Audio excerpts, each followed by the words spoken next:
America, my name is Osei-Frimpong, and I come to you every Friday at around 4-ish to talk to you about what we should do to make our communities whole. And today we're going to talk about John Lewis, the useful Negro. I know people are saying he's just in the ground. You can't talk about him the way you're about to talk about him. But the problem is, even in death, he is useful for people who do not have our freedom in mind. And I'm going to put one William Jefferson Clinton. You may have heard about him. He was in all the papers a few years ago. And what he has to say about John Lewis and what he said. Here you go. And I say there were 2 or 3 years there where the movement went a little bit too far towards Stokely, but in the end, John Lewis prevailed. So that was Bill Clinton telling you that John Lewis's great contribution to the struggle is keeping people like who would follow Stokely Carmichael or Kwame Ture in line. And if you think Stokely Carmichael or Kwame Ture is some sort of radical, he's not actually. He's really just a reasonable guy who cared about he knew what the enemy was and knew what the fight was. I'm going to give you a few Ture quotes. He coined the term Black Power. But when he was talking about Black Power, he was just talking about Black Power the way people talk about worker power. He wasn't talking about Black supremacy. He was talking about Black Power because currently we are unempowered. And what do we do? What do we need to do in order to get and attain our proper power in America? Right? So what did he say about, I think he said quite a few things, right? But about Black people, we shouldn't be accountable to either of the parties, which is true. We shouldn't be accountable to Democrats or Republicans unless we organize to actually make them either elect our own people or make them accountable to our interests. Until they're accountable to our interests, we should abstain from supporting either of these parties as parties. That's true, Black people. That's not the kind of truth that Democrats like Bill Clinton want to hear, but it's true. Right? So you can say, well, Bill Clinton isn't the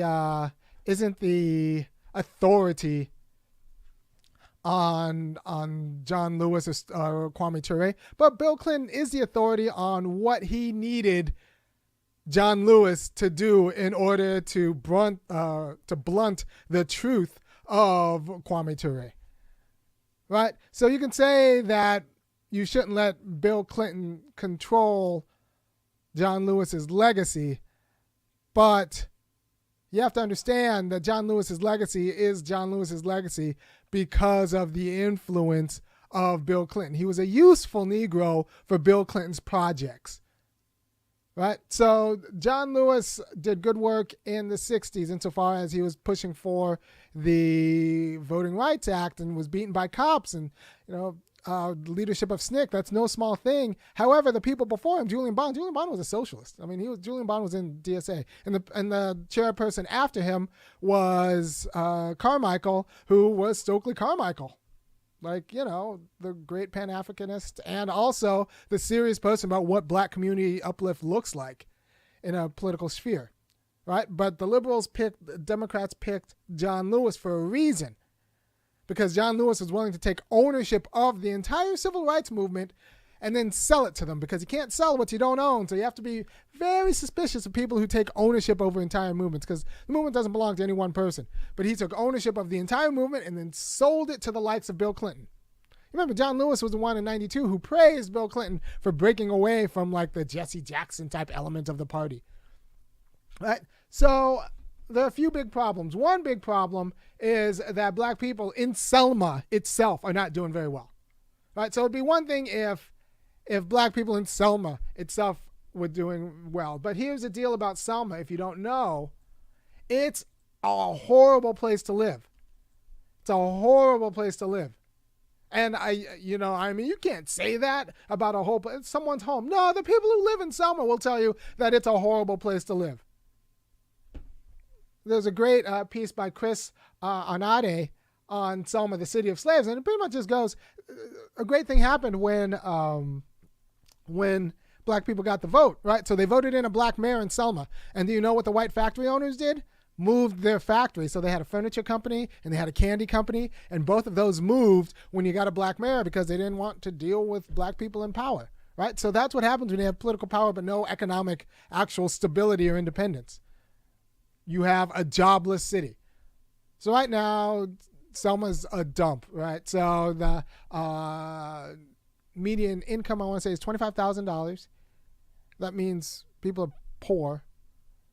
And the interesting statistic I read was there were 100 women for every 72 men above 18, which means that like it's a place that just kills black men early, right? And it's 70% black. So I wouldn't be surprised if all of the worst aspects of Selma life are just concentrated in black communities, and it's just a horrible place to be, especially if you're black. And probably your lifespan will be short because you're black in Selma. And that's not just Selma. I suspect it's Mobile. It's a lot of cities, Birmingham. So what you have to understand is John Lewis, when he talks about Selma, and when anybody talks about Selma and they don't tell you this Selma, about the abject failure, not abject, it was a qualified failure. I wouldn't call it a qualified success. I'd call it a qualified failure of the civil rights movement. This is what we're talking about. And make no mistake, if you're an elected official and you have two jobs, the first job is to actually push policies. But if you can't push policies, it's to clarify the fight. John Lewis, as a Southern Democrat, was neither pushing policies and was confusing the fight. That's a horrible thing to do. And I think he confused the fight because he exchanged the civil rights movement. He took ownership of it. It's my movement. Remember, he was the one who said, well, Bernie Sanders wasn't in the movement. I was in the movement.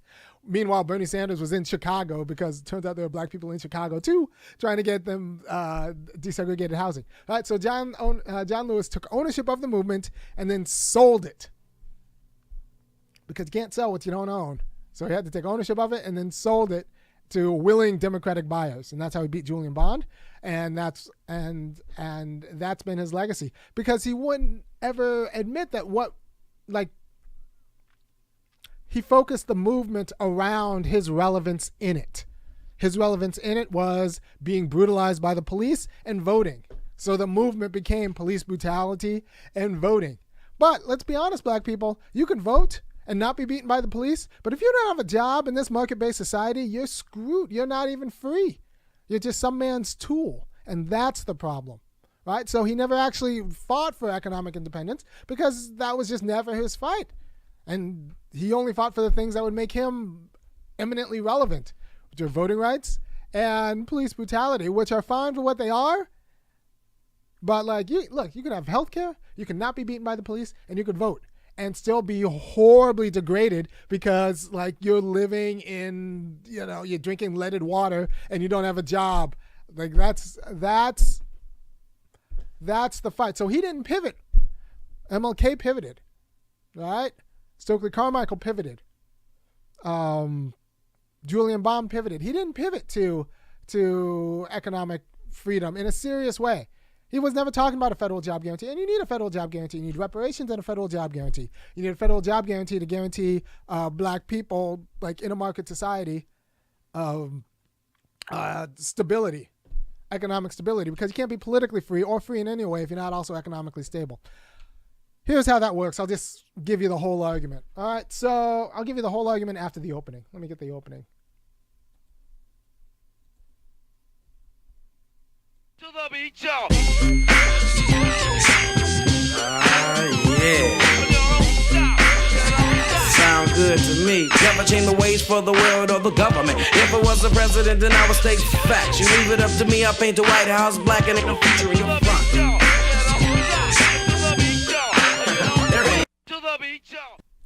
So here's the whole argument. So we think of a market-based society as a great thing. And it is a great thing when one person has something that they can sell to another person who's also an individual, and it's just individuals doing trade, that's fine. But the logic of competition is such that in order to get a competitive advantage, you have to grow. And when you grow, you make your competitors irrelevant. So you need employees to grow. And then when you grow, you make your competitors irrelevant. And now your irrelevant competitors have to work for you. Right? So you have one owner who now has the pick of all of these irrelevant individuals, and unless those irrelevant individuals are secured a job, like they can't participate in a market society unless they're tools of that one owner. And that's pretty much Selma right now. Selma's a town full of irrelevant Negroes. And that's a problem. They've been made irrelevant by our policies. They've been made irrelevant by policies that have kind of trumped up the relevance of white capital at the expense of black lives ever since slavery. But it's always been the change. It's always been the story. So until black people are guaranteed economic independence, this sham of political relevance is just that, a sham. Right? So the people in Selma got the vote. They voted in a black mayor.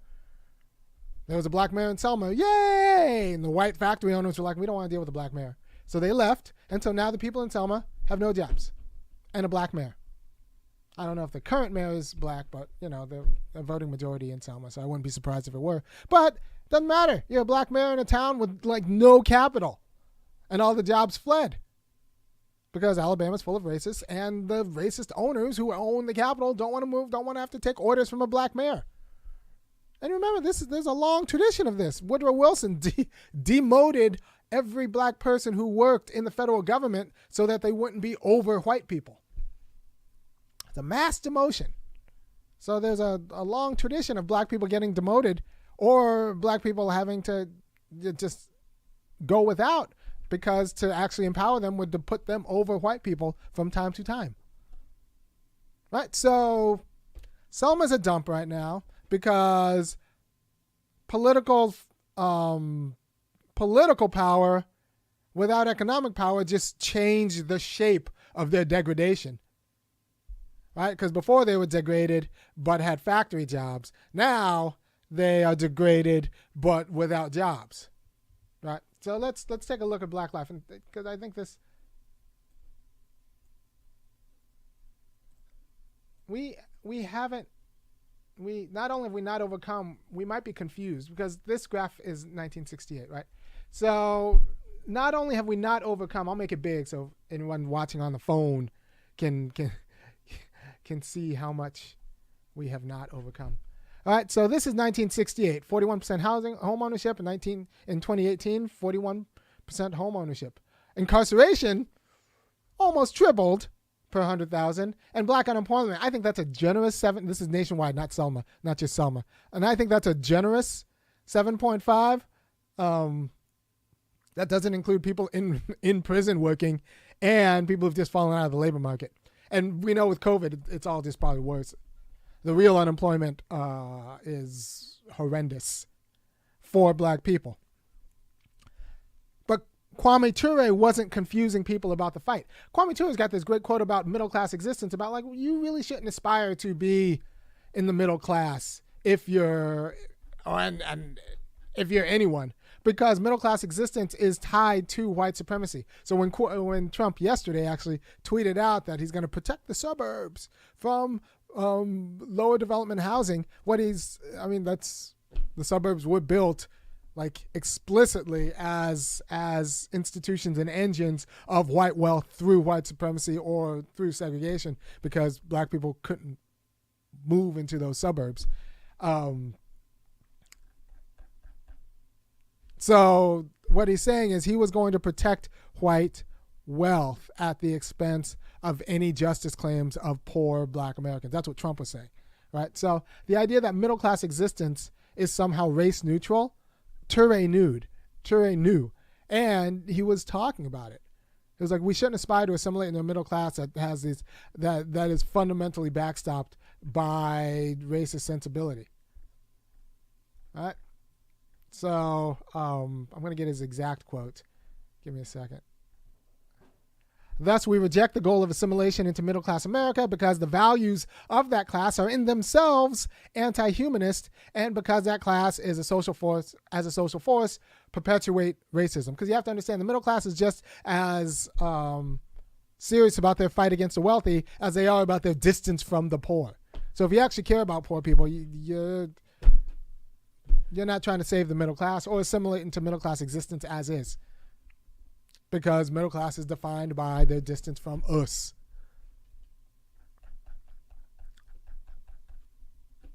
I'm just saying, Ture was right.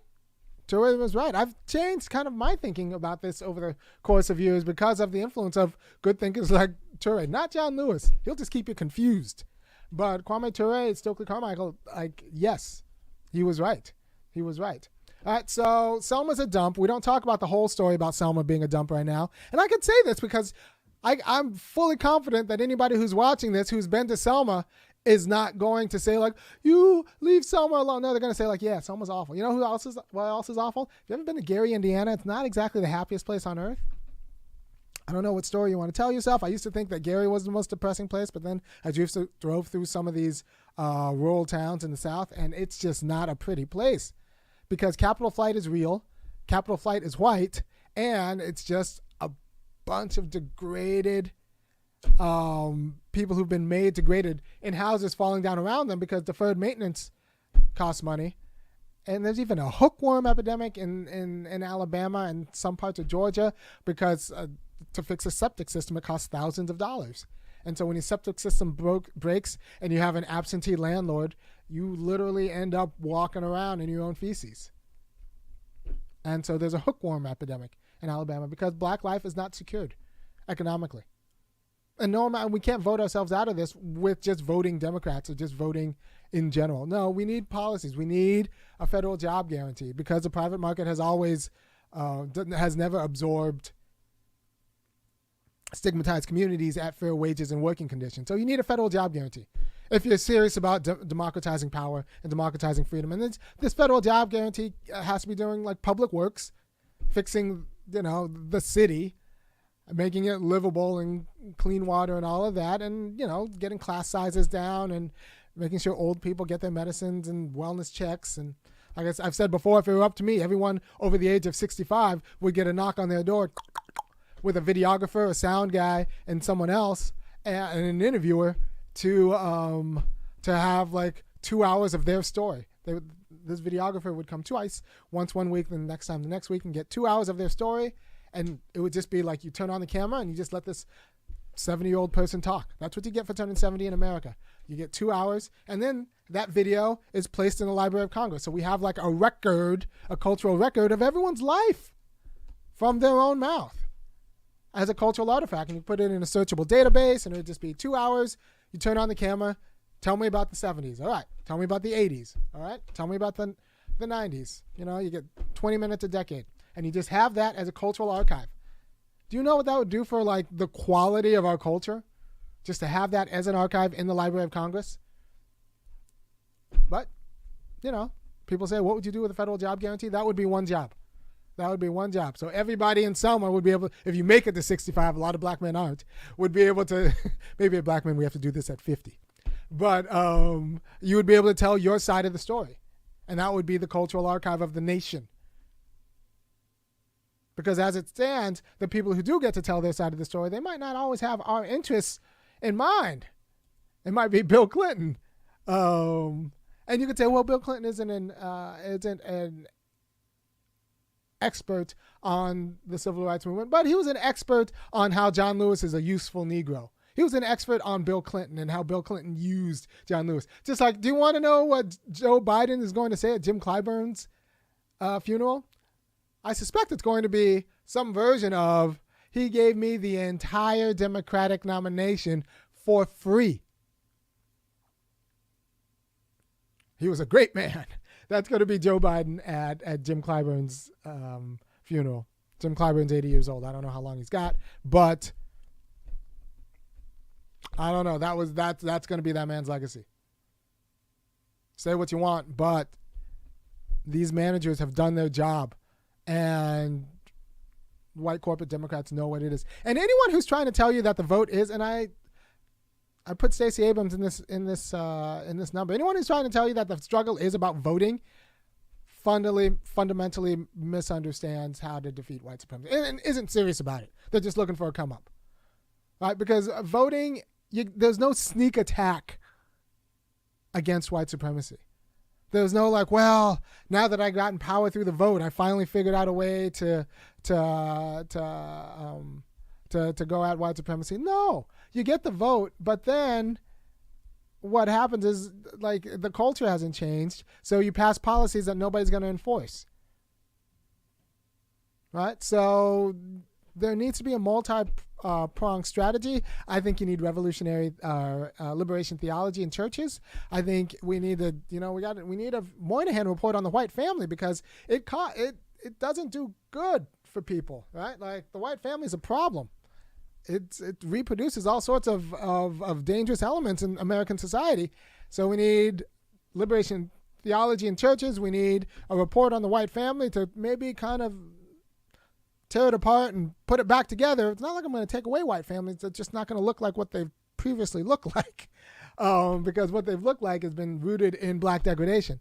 And then we also need, the schools, right? So we need the cultural intervention that would include changing the curriculum to tell the truth about Stokely Carmichael, because we're not telling the truth about Selma. We need to tell the truth about Selma. We need to tell the truth about Stokely Carmichael / Kwame Ture. We need to tell the truth about the usefulness of John Lewis. And we need to tell the truth about all of these other people who are trying to or aspiring to be useful in the same way. Or we'll have this keep having this conversation in 30 years, right? So the real fight is going to be economic security. And economic security is going to come through a federal job guarantee. It's also going to come through reparations, because if you do the federal job guarantee without reparations, there's no reason to believe that the job guarantee will actually be good jobs, right? So you need reparations as a form of earnest money. Reparations tells black people that we're serious, because right now, any deal we get from the United States government makes about as much sense as the Native Americans taking a deal from the United States government. It's good for as long as it doesn't make white people uncomfortable, which means it's not good at all for if you care about your own justice. So you need reparations as a form of earnest money to show the seriousness of white of any promises by this government. I did a video on this. You can just search reparations, earnest money in YouTube. You'll hear the whole argument. But you also need a federal job guarantee so that going forward, the economic precarity is secured against. And that way, if the money is more than just bare minimum, if they have disposable income that's diffuse in the community, you don't need leaders, because you have a strong people who can come together and have their own institutions. So I hope this has been useful. I hope you are not confused about how John Lewis and Selma, honestly, is being used for your own degradation, because we're not telling the truth about either of them. We're not telling the truth about John Lewis's dirty race with Julian Bond. We're not telling the truth about how John Lewis was used against Jesse Jackson. We're not telling the truth about how John Lewis was used against Stokely Carmichael. And we might not even be telling the truth about how he liked it, because in exchange for being used, he got to be honored by a certain group of Democrats who really don't care if we live or die. John Lewis is the black conscience of the worst white Democrats. And that's how it went down. And, what's a shame about this is his seat in the 5th District is one of the safest Democratic districts in the nation, right? So it went 85% to Hillary Clinton, and it went 87% to Stacey Abrams, which means that you could run as like Malcolm X, and if you have a D at the end of your name, you're going to get that seat. And so a district that is that Democratic should be like this. Like it should be someone left. It should be someone left of King, in my estimation. But the Democratic Party is going to try to anoint like a hack whose probably biggest concern is voting. Voting. I want you to vote for me because I want you to be able to vote. That's a hollow, abstract notion of what freedom looks like in the United States, right? Like, you could take away Jeff Bezos' voting right, and I think he'll be cool with it. All right, so I don't get the vote. Still get to keep my trillions? Fine. Like, Rush Limbaugh doesn't need to vote. He's got a radio station that's syndicated, as opposed to what I'm doing. I will trade away my vote if you give me a syndicated radio station. You can just have my vote. I don't need to vote for the rest of my life. Give me a syndicated radio station, because that's where real power is, right? So give me so strength through merely voting is naive, right? If we're gonna vote, Georgia isn't a purple state or a wannabe blue state. It's not. Anyone who tells you that is trying to steal something from you. It's a red state because the electorate's conservative, because they've been well and strategically groomed to be. So it's a red state, and we need to admit that. And to break that up, we need other cultural interventions. And if it's going to be a blue state, do you really want it to be a blue state like Virginia or Louisiana? How are black people doing in Virginia or Louisiana? Or do you want it to be a blue state like California? How are black people doing in California? Do you want to be a blue state like you want it to be blue like San Francisco? Is that going to be good for black people? No. Black people in any of those places I've named, black people are not doing particularly well as a whole people. There are some black persons who are doing well, but I bet you those black persons who are doing well live around white people. So if you care about black community success, you have to be honest about the failures of the civil rights movement and how, our leaders are being used to distract and confuse the fight. I'll say this before, I'll say it again. If you're an elected leader or even a non-elected leader, you have two roles. You can either push policy or you can clarify the fight. John Lewis wasn't in a position to push policy, and he confused the fight. So I think that guy is a failure as a black leader. And unfortunate. This is the guy who took time to Bernie was running on a federal job guarantee. So, there was that. But Lewis took him out. So, this is in 2016. Lewis opened his yap about that. So, that's my thoughts. Don't be that kind of useful Negro, please. That's not being strategic. It's not. Some people tell the story, though. John Lewis was playing chess while Bill Clinton was playing checkers. No. Bill Clinton knew exactly what he was doing. Whether John Lewis also knew, I don't know. But I'm not trying to be that kind of useful Negro. All right, take care, and I will see you next week. Bye. If you appreciate the work I do every week and you think that I should continue to do it because I'm giving you the quality of political knowledge and insight that will help you not squander your life and kind of rescue meaning from it, then go ahead and go to www.funkyacademic.com and kick in $5, $15, or $50 a month, or make one enormous donations. I like the monthlies because it allows me to budget more, and that'll help me, with a marketing budget or getting better equipment that works all the time. Because in a lot of ways, freedom means having equipment that works every time you turn it on. And I want to be a free Negro. So if you like what I do, go to funkyacademic.com and contribute. Thanks often comes in the form of cash, and the site takes